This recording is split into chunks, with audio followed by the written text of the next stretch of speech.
B hotel ടാസ്കിലേക്ക് അപ്പൊ Challengers ആയിട്ട് ശ്വേത മേനോനും സാബു മോനും വീടിന്റെ ഉള്ളിൽ കയറി എന്നുള്ളതാണ് അറിയാൻ സാധിക്കുന്നത്. ബിഗ് ബോസ് കണ്ടസ്റ്റൻസ് ഇന്നിപ്പോ ആ ടാസ്കിനെ പറ്റി അറിഞ്ഞിട്ടുണ്ട്. അവരോടൊപ്പം നാളെ തൊട്ട് ബി ഹോട്ടലായി മാറുകയാണെന്നും പറഞ്ഞു. ജിജോ അവിടെ ടാസ്ക് വായിച്ചിട്ടുണ്ടായിരുന്നു. പ്രമുഖരായിട്ടുള്ളവര് അതിഥിയായിട്ട് വരുമെന്നൊക്കെ പറഞ്ഞിട്ടുണ്ട്. അപ്പൊ അവർ ഏകദേശം ഊഹിക്കുന്നുണ്ടാവും ആളുകളെയൊക്കെ. ഇതിനായിട്ട് പവർ റൂം ആണ് അപ്പൊ എല്ലാം തീരുമാനിക്കുന്നത് എന്നുള്ളതാണ് പറഞ്ഞിട്ടുള്ളത്.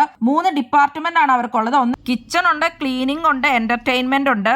അപ്പോൾ പവർ റൂമിന് ചർച്ച ചെയ്തിട്ട് തീരുമാനിക്കാം ആരെയൊക്കെ ഏതൊക്കെ ഡിപ്പാർട്ട്മെന്റിലാണ് ഇടണ്ടേ എന്നുള്ളത്. കിച്ചണൊക്കെ ഇപ്പൊ ഫുൾ ടൈം 24 hours ഉണ്ടായിരിക്കും എന്നാണ് പറഞ്ഞിരിക്കുന്നത്. വരുന്ന അതിഥികളെ എല്ലാ കാര്യത്തിലും ഇഷ്ടപ്പെടുത്തി അവരുടെ കയ്യിൽ നിന്ന് പോയിന്റ്സ് ഒക്കെ മേടിച്ചെടുക്കണം. അങ്ങനെ ഏറ്റവും കൂടുതൽ പോയിന്റ്സ് കിട്ടുന്ന ടീമാണ് അടുത്ത ആഴ്ചത്തെ പവർ ടീമിലേക്ക് വേണ്ടിയിട്ട് മത്സരിക്കുന്നത്. പവർ ടീമിന്റെ കൂടെ പവർ റൂമിലേക്ക് കയറാൻ വേണ്ടിയിട്ടുള്ള ചലഞ്ചിങ് ടാസ്കിന് വേണ്ടിയിട്ടാണ് ചലഞ്ചേഴ്സ് വരുന്നത്. ഇനിയും ചലഞ്ചേഴ്സ് വരും എന്നുള്ളത് തന്നെയാണ് അറിയാൻ സാധിക്കുന്നത്. ആരൊക്കെ ചലഞ്ചേഴ്സ് ആയിട്ട് വരണമെന്നാണ് നിങ്ങൾ ആഗ്രഹിക്കുന്നത്? കൂടുതൽ ബിഗ് ബോസ് വീഡിയോകൾക്കും ബിഗ് ബോസിന്റെ ലേറ്റസ്റ്റ് ലൈവ് അപ്ഡേറ്റ്സിനുമായിട്ട് ഈ ചാനൽ സബ്സ്ക്രൈബ് ചെയ്യണേ, സപ്പോർട്ട് ചെയ്യണേ. അടുത്തൊരു വീഡിയോയുമായി ഉടനെ കാണാം.